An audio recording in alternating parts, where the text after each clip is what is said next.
Assalamualaikum warahmatullahi wabarakatuh. Salam sejahtera buat kita semua. Kami dari kelompok 4 ingin memaparkan materi kelompok kami yang berjudul proses pemerolehan kemampuan bahasa pertama dan bahasa kedua.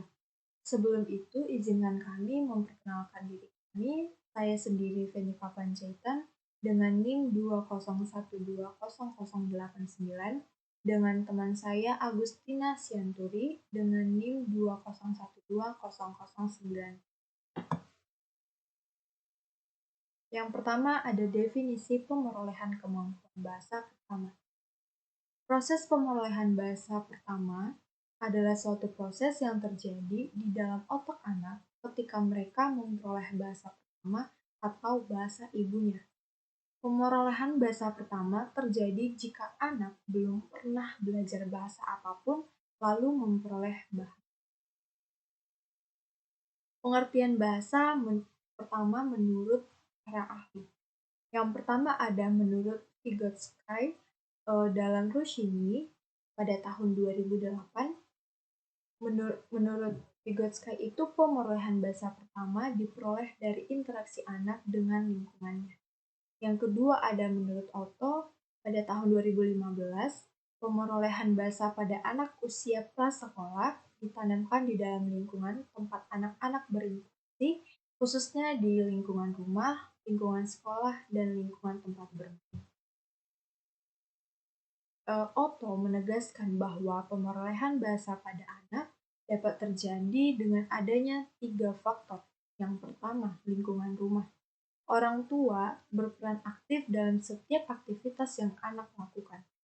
Otto menyebutkan bahwa interaksi orang tua dengan anak-anak di rumah itu dapat meningkatkan kemampuan pemerolehan bahasa pada anak tersebut. Yang kedua ada lingkungan sekolah. Di dalam proses interaksi di lingkungan sekolah, dianggap penting bagi pemerolehan bahasa pada anak. Otto menyebutkan bahwa interaksi anak terhadap lingkungan sosialnya dapat meningkatkan kemampuan awal membaca dan menulis. Yang ketiga ada lingkungan bermain. Di lingkungan bermain anak akan dihadapkan pada suatu permasalahan yang menuntut anak untuk memecahkan masalahnya sendiri atau yang disebut dengan problem solving.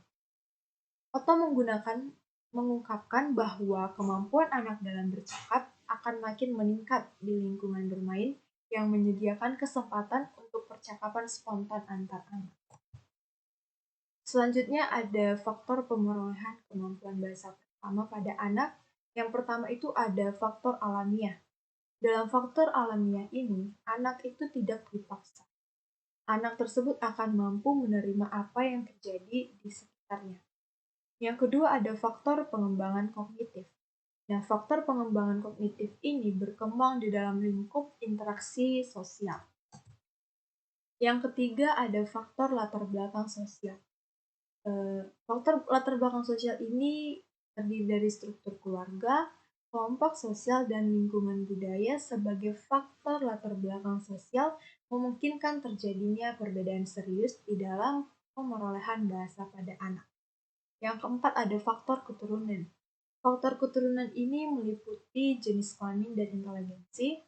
Jenis kelamin ini turut memengaruhi perolehan bahasa pada anak yang biasanya anak perempuan itu cenderung lebih cepat menangkap daripada anak laki-laki. Selanjutnya ada proses pemerolehan kemampuan bahasa.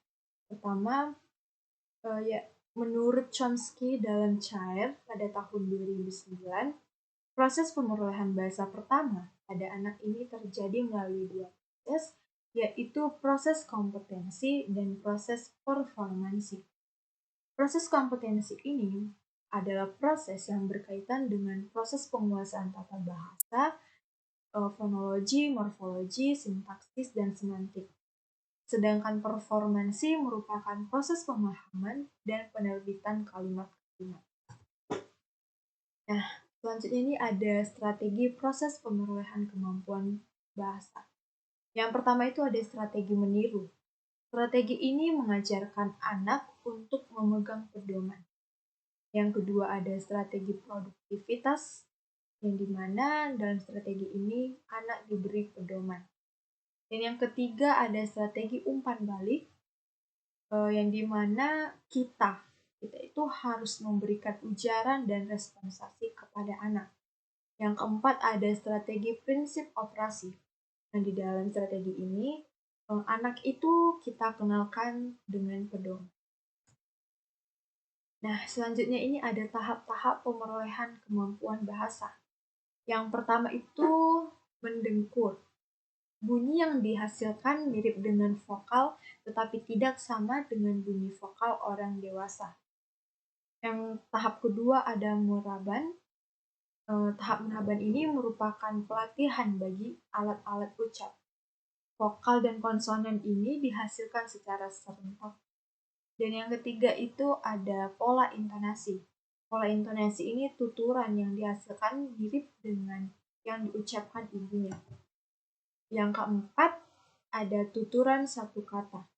Nah, umur 1 tahun sampai 18 bulan, anak itu mulai mengucapkan tuturan satu kata.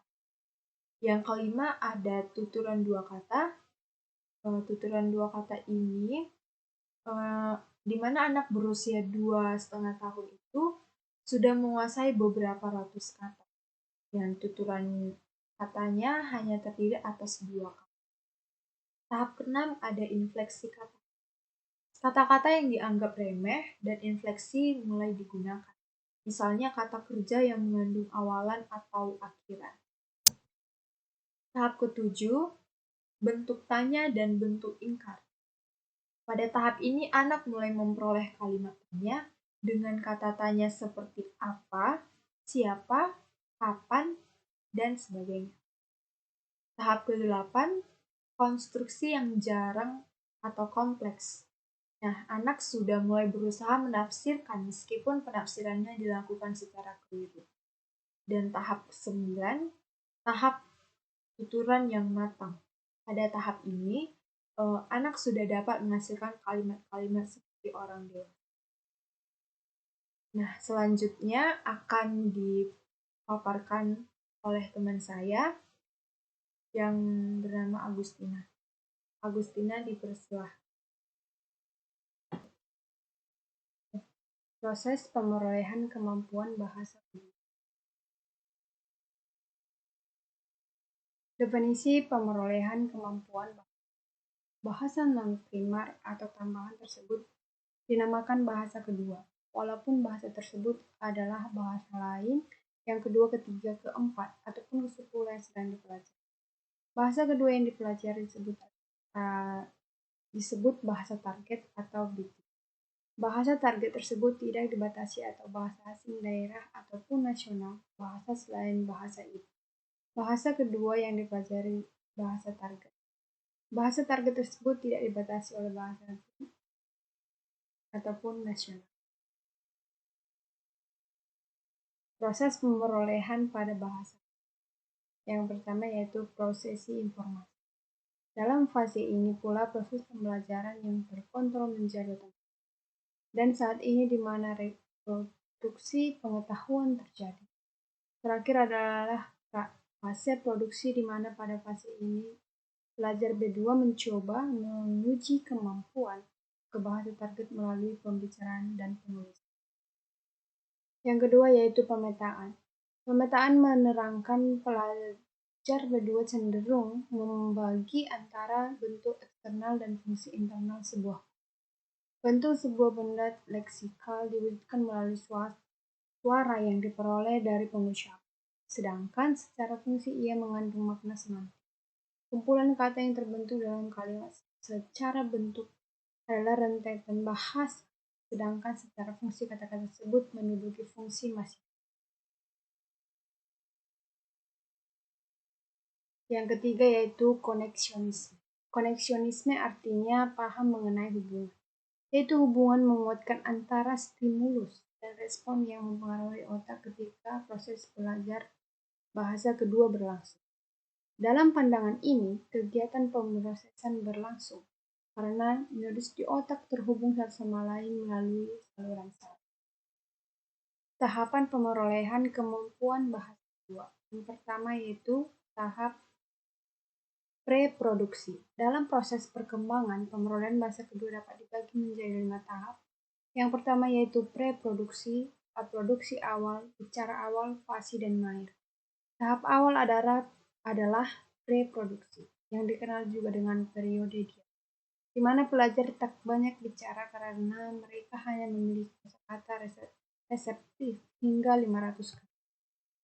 Tahap yang kedua yaitu produksi awal. Tahap kedua dari pemerolehan bahasa kedua adalah produksi awal, di mana dalam tahap ini pelajar dapat berbicara dalam frasa pendek antara 1 atau 2 kata. Mereka juga dapat mengingat potongan-potongan kata dalam bahasa kedua. Meskipun masih mengalami banyak kesulitan dan kesalahan saat menggunakannya, pelajar bahasa kedua dalam tahap ini telah memiliki baik kosakata aktif dan pasif sekitar 1.000 kata. Yang ketiga yaitu awal bicara. Tahap ketiga adalah awal bicara. Kosakata pelajar bahasa kedua pada tahap ini meningkatkan hingga 3.000 kata, dan mereka mampu berkomunikasi menggunakan kalimat tanya sederhana. Mereka juga masih mengalami kesalahan gramatikal. Yang keempat, tahap 4 dan 5 yaitu fasih.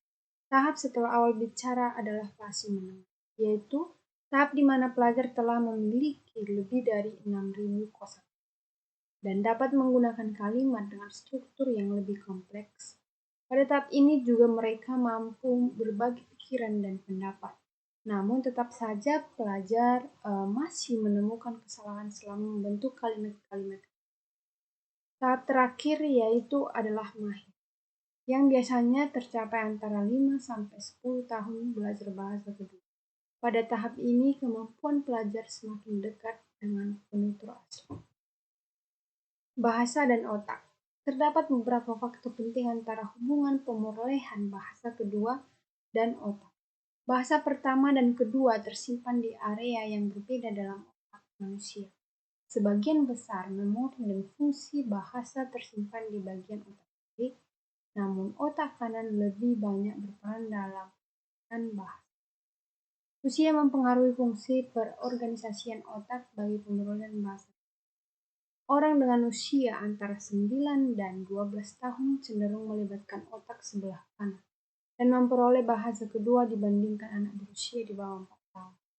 Ketika terjadi kerusakan pada otak, bahasa yang pertama kali hilang adalah bahasa kedua, yang paling jarang digunakan berlanjut terakhir pada bahasa ibu. Dalam proses pengembalian bahasa, yang paling pertama adalah bahasa yang lebih sering digunakan, entah itu bahasa kedua atau bahasa. Kesimpulan dari presentasi kami yaitu pemerolehan kemampuan bahasa kedua adalah rentang terhadap yang dimulai dari menguasai bahasa pertama, ditambah sedikit mengetahui bahasa kedua. Lalu penguasaan bahasa kedua meningkat secara bertahap sampai akhirnya penguasaan bahasa kedua sama baiknya dengan bahasa kedua. Dan melibatkan secara langsung sasaran bahasa terhadap pembelajar.